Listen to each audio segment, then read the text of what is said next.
Estamos de regreso en Punto y Contrapunto. La Ley de Remuneraciones de Servidores Públicos, conocida también como la Ley de Austeridad, es una de las medidas más importantes de la llamada 4T.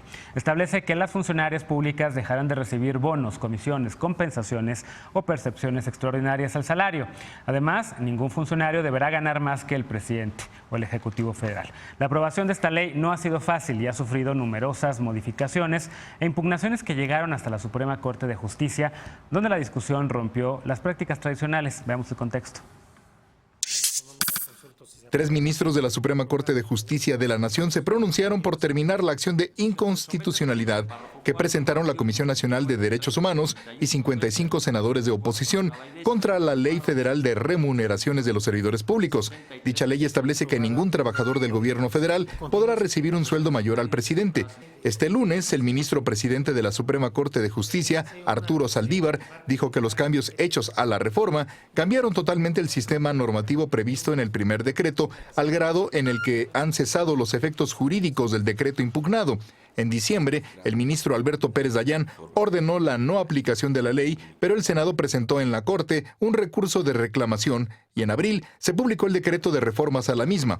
El documento elaborado por Pérez Dayán señala que algunas partes de la ley son inconstitucionales y que su decreto de aplicación debe declararse inválido porque no cumplió con las reglas legislativas. Saldívar señaló este lunes que desde su expedición en noviembre pasado, la ley ha sufrido cambios en 90% de sus normas y solo 2 de sus preceptos originales están vigentes y no fueron impugnados. El ministro consideró ocioso pronunciarse al respecto y tampoco podría analizarse el texto vigente de esta ley, en tanto que no es materia de discusión, por lo que los promoventes tendrían que hacer valer una nueva acción de inconstitucionalidad. Votaré por el sobreseimiento total de este asunto y en caso de no alcanzarse la mayoría simple para lograr este objetivo, con estos argumentos votaré en contra de todo el proyecto en su integridad. A esta postura se sumaron las ministras Yasmín Esquivel y Norma Piña. Si otro de los ministros se pronuncia en el mismo sentido, sería imposible alcanzar la votación calificada de 8 necesaria para invalidar la Ley Federal de Remuneraciones. Punto y contrapunto. Segundo tema a discutir esta noche y vamos a empezar otra vez contigo, Martín, para que nos puedas traducir un poquito todo ese lenguaje que estábamos escuchando, que es un lenguaje, por supuesto, de abogados. Pero uno de los puntos que estaba en la discusión, además, por supuesto, de que haya llegado esta ley hasta la Suprema Corte, era el hecho de que el ministro presidente de la Suprema Corte, Arturo Saldívar, parece haber roto, o dicen que rompió, esta tradición de que el ministro presidente nunca se posiciona antes del voto. Y él sí dijo cuál era su posición. Estuve haciendo una búsqueda exhaustiva y veo que algunos expresidentes también de varias salas han dicho en varias ocasiones también cuál es su postura en algunos casos. Leí la ley orgánica también de la Suprema Corte y veo que pues, dice que el ministro presidente puede llevar los debates y no dice absolutamente nada más. Entonces, ¿cómo podemos empezar con este 3 tema? cosas. Eso que hizo el ministro presidente a mí no se me hace mal, pues es su facultad. Porque fue un tema de debate en redes, ¿eh? O sea, sí, a ver, pero los puristas se como con la Corte no sí, está claro, rompiendo no, eso. pero a ver, o sea, en todas las cortes del mundo, el presidente de la Suprema Corte, entre sus facultades está moderar el debate. Y ese es un gran poder, ¿no? Es un gran poder y él tiene la posibilidad de determinar a qué hora va a participar y quién no. Normalmente, el presidente lo que hacía era que participaba al último, recogía las impresiones y daba su postura. ¿Para qué? Para no tratar de influir y también porque pues el presidente de la Corte tiene un voto pues, que tiene mayor peso, ¿no? Es el presidente de la Corte y él ¿Pero vale más su voto o es no, su pero voto? él es el que puede, o sea, él sí, no tiene un voto, no puede haber empates porque son 11. O sea, como en la Asamblea General de Naciones Unidas o el Congreso, un voto, un senador o un representante, Exacto. un voto, ¿no? Exacto. Hasta yo me quedé, cuando estudié la ley todavía no tenían voto con mayor peso, pero es una tradición, la rompió, que bueno, pues está dando un posicionamiento y obviamente es una actuación política y lo está dejando muy claro. ¿Qué es lo que hay detrás de la impugnación? Lo que se le está preguntando a la Corte es si es constitucional o no que el Congreso no haya establecidos parámetros objetivos para que el salario del presidente de la República. O sea, si el salario del presidente de la República se debe determinar discrecionalmente o debe ser un acto reglado. Esa es la única pregunta. Lo que no está en la ley. La ley solamente dice que todos los servidores públicos van a ganar menos que el presidente, pero no dicen cómo van a determinar el salario del presidente. Hay principios que están en la Constitución, en el artículo 127, y en la ley que dice que los salarios deben ser proporcionales y adecuados. Esos dos principios se deben de interpretar y deben de tener algún parámetro objetivo, etcétera. Ese es el debate. ¿Qué pasó? El 5 de noviembre se expide la ley de remuneraciones con muchísimos vicios en el procedimiento. Esa es una de las causales que decían que por eso iban a declarar inconstitucional, eso lo dijo Pérez Dayán. Y luego reforman esa ley e intentan poner más parámetros para tratar de objetivizar el salario del presidente, pero la omisión sigue.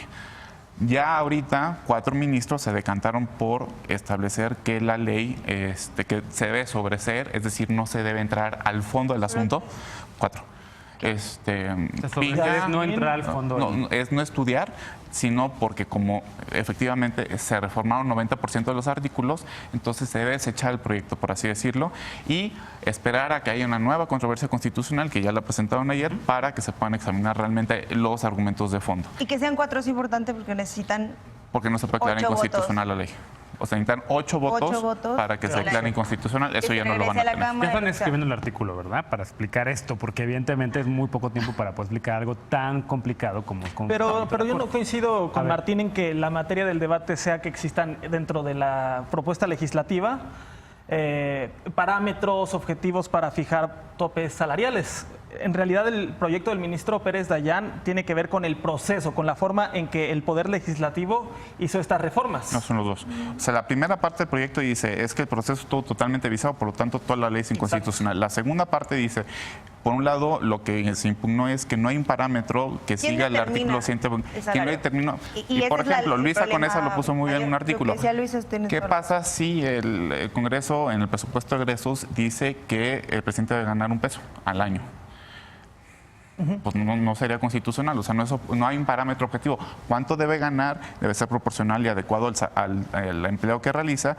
Y segundo, porque eso determina todos los salarios de la administración pública, pero también el Poder Judicial. Pero ahora, el ministro Saldívar está desechando o intentando desechar este proyecto precisamente por una cuestión procedimental, no por sus contenidos, ¿no? Sí, claro. Ahora, pero ya que se manifestó también se metió ya con el contenido. Yo creo que sí, y yo creo que es lo que hay que destacar más allá de la técnica jurídica y de los procedimientos, que sí veo un ministro presidente pues más en sintonía con el tiempo en que nos está tocando vivir y que también quiere apretarse el cinturón como el Poder Ejecutivo para no ganar tanto, para que los salarios no sean exorbitantes. No tiene nada que ver. Los ministros de la Suprema Corte están ganando ya después de impuestos alrededor de 388,000 pesos, es decir, como 3, 4 pretextos procedimentales y entren realmente al debate de cuánto deben ganar los ministros y ajustarse el cinturón, me parece que es una postura del presidente que se adecúa a los momentos en que estamos viviendo. Pero esta ley es nada más para salarios del Poder Ejecutivo, ¿no? No tiene que ver con los del Judicial también. No, también Judicial y órganos. Pero de cualquier manera, creo que sí se tiene que observar, o sea, lo que está diciendo Martín, el procedimiento es muy importante y... O sea, más allá de que estemos o no de acuerdo con el contenido de la ley o de todo, o sea, del contenido de todo lo que se está discutiendo, creo que sí es bien importante, pues, o sea, que se observe también el papel que tiene la Suprema Corte y que se respete las distintas posturas que conforman, pues, o sea, todo el pleno. Porque, o sea, más allá de que quieran o no ganar menos dinero, que ya lo discutimos en otra mesa, sí se tiene que cuidar mucho el procedimiento, no se puede descartar, al final de cuentas es su trabajo. Aunque sí parece sospechoso que cuando les afecta en los propios bolsillos meten una cuestión de procedimiento que no es tan habitual. Lo que ha dicho Pérez Dayán, y la verdad es que lo que él ha dicho y ha sido más transparente incluso que Saldívar en ese sentido, es que él no está de acuerdo en que se les baje, aunque a él no le afecte directamente porque está en funciones y pues no les va a tocar. Lo curioso es que Dayán reconoce el conflicto de interés y Saldívar dice que no hay conflicto de interés. Claro, Dayán lo ha dicho varias veces, pero es cierto que la discusión que se está dando ahorita es quién determina cuáles son los parámetros, qué tal si en el futuro es un peso y ya no supimos, ¿no? Porque la Constitución solo dice que te sirve para vivir con dignidad, mantener a tu familia, llevar a tus hijos a la escuela, lo que sea. Por el otro lado, me parece que estuvimos en un momento importante como de, oye, yo no sabía que había 4, hasta el momento había 3. y sabíamos que necesitabas 8 para que fuera inconstitucional y se regresara a la Cámara y esto. Entonces sí es un momento como en Estados Unidos, en plan de ¿qué va a decir la Corte? ¿Cuántas personas están del lado del presidente? ¿Cuántas personas, por no decirlo más, cuántas personas van a ir del otro lado? Entonces sí me pareció un momento importante para la democracia en México, para la Corte. O sea, me pareció pues interesante ver qué es lo que estaba pasando, que a pesar de que la discusión es no muy interesante, lo que sí pasaba y los contrapesos y esto importaron por primera vez porque antes no tanto, ¿no? Bueno, Entonces no creo que vislumbra lo que va a pasar en los próximos 6 años en la misma Corte. Y creo que vamos a ir viendo otras magistradas y otros magistrados que vayan definiendo cuál va a ser su ruta, ¿no? Lo que Durante yo celebro estos años. A mí me parece muy interesante. Es que el presidente no se esté metiendo tan de lleno, por lo menos. El presidente López Obrador. Ajá, el presidente No, López Obrador. No. El presidente López Obrador. Sí, López Obrador no. O sea, por lo menos lo que hemos visto los últimos días es que por lo menos ya no está ejerciendo la presión que estuvo ejerciendo en un momento, porque, o sea, dado todo el debate que se ha visto, pues es que entonces la ley sí trae muchas inconsistencias y muchos errores y es muy cuestionable. Entonces, este momento sí también considero que es bien importante para la Suprema y pues vamos a ver cómo va, pero de que sí se tiene que cuidar el procedimiento, yo sigo ¿Y sosteniendo. qué sigue ahora en este debate, Martín? No, Porque- ahorita ya no lo van a aclarar inconstitucional. Máximo va a haber 7 ministros que se pronuncien a favor de la inconstitucionalidad, pero va a seguir en el ordenamiento jurídico. Y ya se está tramitando otra acción de inconstitucionalidad que presentaron ayer los senadores. Y ahí sí espero que le entren al fondo. A ver, nada más una cosa. Para la Es de abril, totalmente ¿no? falso que Saldívar le entró al fondo. O sea, desechó por forma. No, sí. Sobreselló por forma. O sea, el argumento de Saldívar es totalmente formal. O sea, no está diciendo que es bueno o que es malo o que es justo o injusto o que es constitucional o no. reformas y que por eso Lo ellos- de lo que el contenido de la ley. Está desechando un motivo leguleyo para impedir que No, a ver, se es, bajen los salarios. es totalmente leguleyo, o sea, con razón, pero es formal el argumento de Saldívar, es decir, cómo hubo unas modificaciones enormes al sistema normativo, hay una cesación Y que de solo todos efectos, se sostenían. por lo tanto, no podemos entrar al fondo del asunto y no vamos a estudiar realmente si es constitucional o no, que no ya haya estamos parámetros en otro objetivos para momento. determinar Entonces están cuáles. desechando el proyecto del ministro Dayan que estaba declarando inconstitucional el tope salarial, que nadie pudiera ganar más que el presidente No, pero Obrador. espera, no es cierto, porque eso está en la Constitución. Entonces, esa es una parte del debate. Luego la otra es lo que dice Ana, que sí le debemos de dar un mensaje a los legisladores que una ley no es hacer tortillas. Y no es la primera vez no que lo lo dice pueden la hacer Corte. La tan mal. ministra Piña en la discusión de la Ley de Seguridad Interior les puso una regañadiza, ¿no? También ella consideraba que había tantos vicios en el procedimiento que debía de echarse para abajo toda la ley. Esta ley estuvo dormida 7 años. Para efectos prácticos no se discutió en el Senado. Era otro marco normativo. Ni siquiera se tomaron la molestia de hacer una nueva ley y un dictamen. Y la pregunta de fondo es lo que decía Estefanía, es ¿cuánto debe de ganar un presidente? Y yo no creo que sea un debate aburrido. Es un debate fundamental. No, ese sí, fundamental digo, porque lo que además hay alrededor de lo que lo disfrazaron me el parece salario del sobra. presidente no solamente es lo que puede monetizar, o sea, el efectivo que le pagan, sino tiene casa, le pagan comida, no sé cuánto Pero le pagan. además Y todo también marca- eso se debe considerar porque es el parámetro que la Constitución establece para Gasolina. todos los Es que, salarios. esto a través, o sea, esto a partir de esta ley, pero también, o sea, nos enmarca en el tema de la división de poderes. O sea, porque esto debería ser así entonces en los niveles ejecutivos, pero el legislativo también tendría la capacidad de autodesignar su propio sueldo y también el Sí, ejecutivo. pero eso O sea, ya no es válido pero porque es ya que- está en la Constitución ya en la lo sé, 127. pero, o sea, el origen Estoy de de esta acuerdo. ley parte, o sea, de que entonces el mandamás, el Dios, el todopoderoso es el presidente Sí, y pero como eso él lo- es la cabeza de absolutamente Nada todo, más, rige los 3 poderes no y ya te ahí des para un abajo. balazo en el pie porque Yo eso lo creo aprobó que el no. PAN. Bueno, pero eso es lo que, pero, o sea, yo estoy puntualizando en la discusión Bueno, actual. puede estar en contra de algo que haya aprobado el PAN también. Sí, ¿no? sí, Sí, No así necesariamente. como tú estás en contra de todo lo que promueve el PRI últimamente. Casi todo. Muy raro. No, Bueno, en todo, entonces- en la reforma educativa. En la reforma te educativa siempre la voy a A ver, defender. entonces ya, finalmente este tema no se va a ir o sea, no va a desaparecer de la discusión pública, puede haber una acción de inconstitucionalidad. dice. Que ya se presentó ¿Que ya se ayer. presentó ayer? Ya se presentó ayer. Que va a ¿Qué llegar va a eventualmente a la pasar? Suprema Corte. Como en 3-4 meses, yo creo que lo van a discutir O sea, hay más ahorita en el discusión pleno. para rato esto. Exacto, y obviamente ya va a haber un criterio prefijado en la discusión que sea el jueves, porque sí van a entrar al fondo del asunto.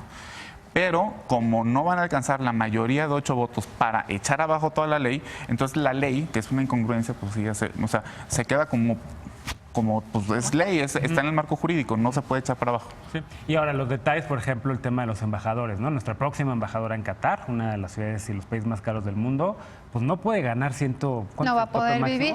Claro. 108,000. 108,000 pesos no le alcanza ni para el transporte público en Qatar casi. ¿no? Esa es la gran discusión, porque o sea, hay dos principios. Uno, que te dice que tu salario debe ser proporcional, ¿no?, a lo que tú trabajes, y dos, debe ser adecuado para las condiciones de vida, lo que sea. Entonces, son dos principios que son muy interpretables. Y con base en eso estableces un máximo, y de eso ya vas derivando todo lo que se debe ganar. Y es una discusión que hay que tener en una democracia. Y si es presidencialista, por supuesto, pero es un debate fundamental. Bueno, pues lo vamos a retomar ahora que llegue esta acción de inconstitucionalidad y que se debata el fondo más que la forma, ¿no? Si es que entendimos. Y esperamos tu artículo y también el tuyo, Estefanía. Y que cuiden la forma, por favor, hagan bien su trabajo los diputados, o sea, que no le envíen esas cochinadas a la Suprema Corte, por favor. Bueno, lo recuperaremos más adelante. Vamos a una pausa. Regresando, una buena noticia. La Red Nacional de Refugios para Mujeres logró que se le asignen recursos para seguir con su labor en todo el país. Regresamos con este tema punto y contrapunto.